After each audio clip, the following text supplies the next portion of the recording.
My wife admitted to cheating with one man. I replied, I know everything. Then I created a group chat with her and the other two men the PI found and dropped the photos. My phone immediately exploded as her entire secret life imploded in the chat. I, 42 male, have been married to my wife Andrea, 39, for 15 years. Ours was the house everyone came to for holidays. The stable one. I'm an architect. I appreciate structure, solid foundations. I thought we had that. We were that comfortable old sweater of a couple. Or so I thought. The first crack in the foundation wasn't dramatic. It was a charge on our credit card for a hotel bar, a very expensive one. On a Tuesday afternoon, she was supposed to be at a dental appointment. When I asked her about it, her answer was just a little too smooth.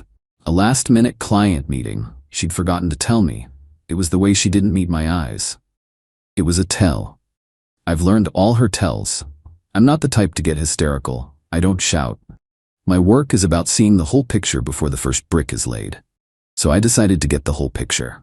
I hired a private investigator, a quiet man who looked more like a librarian than a detective. He was methodical. I appreciated that. For 3 weeks, the PI followed her. He compiled a file. It was thicker than I expected. The file contained photos, timestamps, locations. It turned out the Tuesday afternoon client meeting was a man named Keith. He's a colleague of hers, slick and self-satisfied in the photos. That one hurt, but I almost expected it. It was the other two that hollowed me out. Carl was the contractor who'd remodeled our kitchen last year. Big, swaggering guy. He'd left his muddy Adidas sneakers on the new rug I'd just bought, and I remember Andrea laughing it off. The photos showed them meeting at cheap motels on the edge of town. Classy. The third man was Roger. Roger is married to Megan. Megan is, or was, Andrea's best friend since college. The three of them, photos of them at a vineyard 2 hours away on a day Andrea told me she was at a work retreat. Roger's arm around my wife. The betrayal wasn't just mine anymore, it belonged to Megan too. Last night, Andrea sat me down on our sofa. The one Carl had delivered. She was practicing her crying. She confessed. She told me she'd made a terrible mistake, that she'd slept with Keith, her coworker, once. A single lapse in judgment. She swore it was over and that she'd do anything to fix us. I just watched her. I let the silence hang in the air until it became heavy, uncomfortable. She started to fidget. Is that all? I asked, my voice perfectly level. Yes, she said, tears welling up. I swear on our life together. I picked up my phone. That's a shame, I said, because I know everything. Her face froze. The manufactured tears dried up instantly. What are you talking about? I didn't answer. My thumbs were busy. I created a new group chat. Participants. Me, Andrea, Keith, Carl, Roger. Group name, Truth and Reconciliation Committee. Then I opened the file the PI had sent me. I selected 10 of the most damning photos. Andrea with Keith at the hotel bar. Andrea kissing Carl in his pickup truck. Andrea and Roger holding hands, walking into a quaint bed and breakfast. I dropped them into the chat without a word of text. And then I turned my phone over on the coffee table. For a full second there was silence. Then it began. A low buzz. Then another, and another. The phone began to vibrate so violently it skittered across the wood finish. It sounded like a nest of angry hornets. Andrea stared at the vibrating black rectangle. All the color had drained from her face. She looked from the phone to me, her mouth opening and closing silently. The strategist was gone. The victim was gone. All that was left was the raw, panicked animal who had just walked into a trap it never saw coming. The buzzing didn't stop. It just got angrier. Update 1.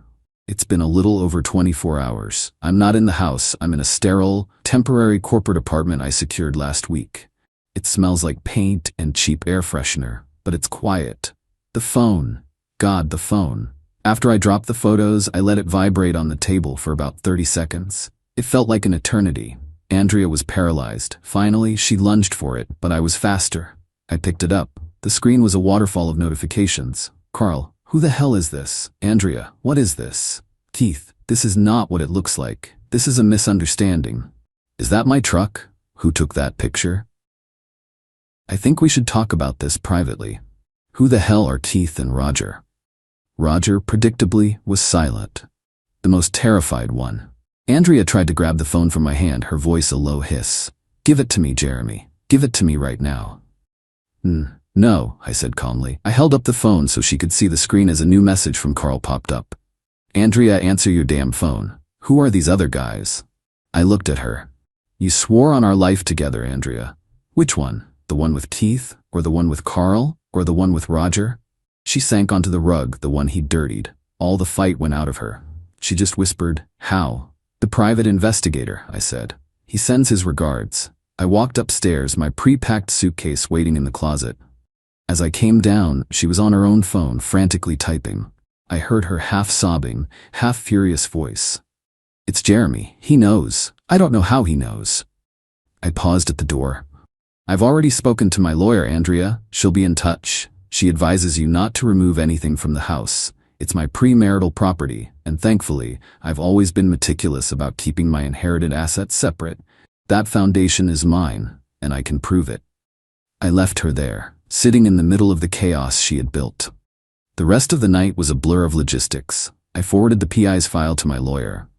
I systematically went through every account, every password, Netflix, Amazon, Spotify. She always loved my premium account, complaining whenever an ad played on her free version. No more ad-free listening. A petty detail, I know, but it felt like taking back a small piece of my life. This morning, the real fun started. Andrea, it seems, has chosen her side. She and Carl are now presenting a united front. I received a string of texts from a number I didn't recognize. It was Carl. A lot of virtual chest pounding, threats about what he'd do if he saw me. He called me a coward for hiding behind a screen. This from a man who was sleeping with a client in cheap motels. Then came the email from Andrea. It was a masterpiece of narcissistic rage. She accused me of destroying her life, of humiliating her for no reason. She said I was being incredibly cruel and disproportionate. She demanded I delete the group chat and issue an apology to everyone for violating their privacy.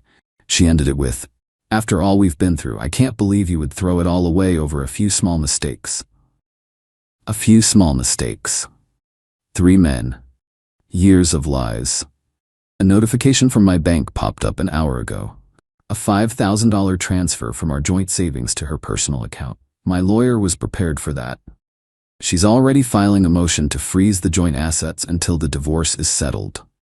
I sat here, in this empty apartment, and for a moment the calm cracked. It wasn't anger, it was grief. I mourned the woman I thought I married. I mourned the 15 years of holidays and inside jokes that now feel like a beautifully constructed lie. I let myself feel it, the full weight of it. Then I took a deep breath, opened my laptop, and sent a copy of the PI's file to Megan, Roger's wife. I simply wrote, Megan, I am so sorry. You deserve to know the truth. Jeremy, the ball is in their court now. All I did was open the doors. They're the ones who have to walk through them. Update 2. It's been 3 weeks. The initial explosion has settled into a grinding war of attrition, which is exactly where my methodical nature has the advantage. The antagonists, as I've come to think of them, are not strategists. They're emotional, entitled, and sloppy. The Andrea front. Andrea is furious that the money has been locked down. Her email was followed by a call from her brand new, very aggressive lawyer. Lots of bluster about my emotional distress tactics and her client's claim to the marital home. My lawyer, a calm and collected woman named Anne, simply stated that all evidence of infidelity would be presented in discovery and that she had just filed a motion for my exclusive use and possession of the home. Given that it was my separate property and Andrea's ongoing actions had made cohabitation impossible, Andrea then tried a different tactic, love-bombing texts. I miss you. Can we please just talk? Don't let them ruin what we had. Them. As if Keith, Carl, and Roger were forces of nature that just happened to her. The house situation is the main point of contention. She refuses to leave, claiming she has rights. The motion for exclusive use will take time to work its way through the courts, but the gears are turning. In her mind, she is the victim being thrown out onto the street.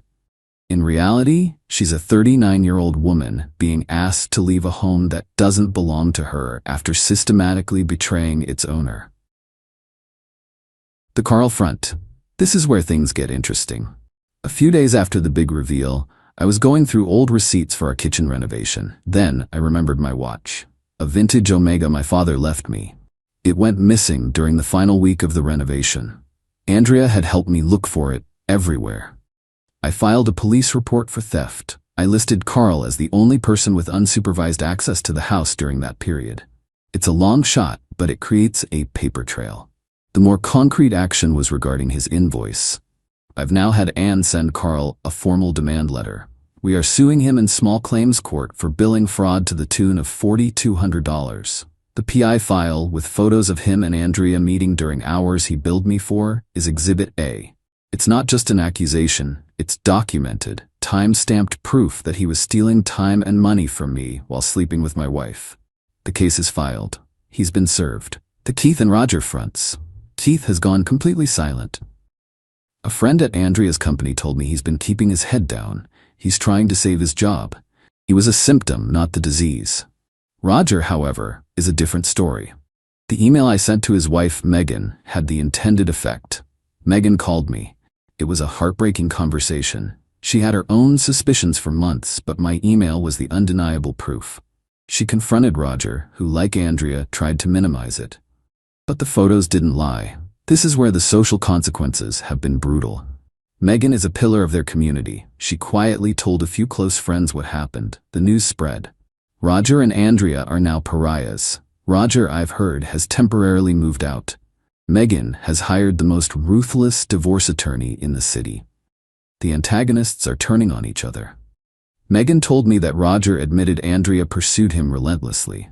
Andrea, in a text to a mutual friend, who immediately forwarded it to me, is now calling Carl a broke, aggressive loser. They aren't a team. They were a collection of selfish appetites, and now that the meal is over, they're just fighting over the scraps. I had a moment of weakness last week. I saw an old photo of Andrea and me on a trip to the coast. The grief hit me again, sharp and sudden. I allowed myself 10 minutes to feel that loss. Then I closed the album and reviewed the motion Anne had filed. The pain is the fuel, but the plan is the vehicle, and it's running perfectly. Final update. It's been 6 months. The divorce was finalized last Tuesday. The ink is dry. The bridge isn't just burned, the foundations have been dug up and salted. The final picture is one of natural consequences. I never orchestrated some grand master plan. I just gave their secrets a little push into the light and let gravity do the rest. The court granted my motion for exclusive use of the home 2 months ago. The look on her face when her lawyer explained she had 30 days to vacate was something I won't soon forget. Her lawyer had tried to argue for a stake in the house's value, but Anne systematically proved that every major expense was paid from my inheritance accounts, defeating the commingling claim. The financial settlement was just as clean.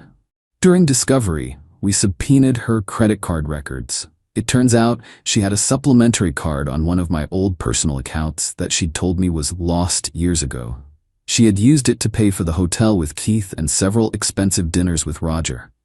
The total was just over $3,200.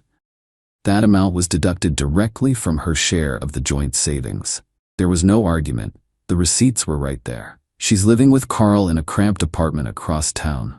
According to the mutual friends who still speak to me, she is miserable. Her lifestyle is gone. She has to use the free version of Spotify now. She's posted a few vague things on social media about surviving narcissistic abuse. But no one is buying it. She still blames me for everything. I expect she always will. Carl, he never showed up for the small claims court date. His lawyer contacted Anne a week before and offered to settle.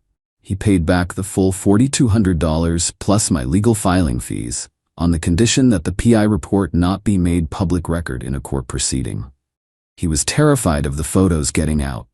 The theft investigation for the watch went nowhere, as expected, but the stress of the process and the hit to his wallet was punishment enough. His business is suffering. Word gets around. He was the smartest. He reached out via his lawyer, offering a formal apology. It was designed to prevent me from taking any further action. I sent a simple reply, apology accepted. I trust this will not be an issue in a professional setting moving forward. He got the message. He keeps his job, but his reputation is mud. A quiet, professional purgatory. Roger and Megan, their divorce was finalized a month before mine. It was catastrophic for him. Megan, armed with the truth, was unyielding. Roger lost his reputation, a significant portion of his assets, and his family. Megan and I have spoken a few times. We are trauma bonded, two survivors of the same shipwreck. We talk about lawyers and therapists and the strange, quiet process of rebuilding. Me, I'm still in the corporate apartment. I sold the house. It was beautiful, but it was haunted.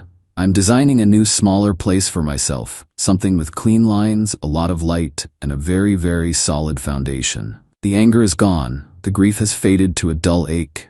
I don't feel victorious. I just feel quiet, free. My life is orderly again. My revenge wasn't a fiery explosion. It was a demolition, a careful, methodical dismantling of a rotten structure. I found the load-bearing lies, planted the charges, and pushed the button. Then I walked away and let it collapse under the weight of its own corruption. And now I can finally start building again.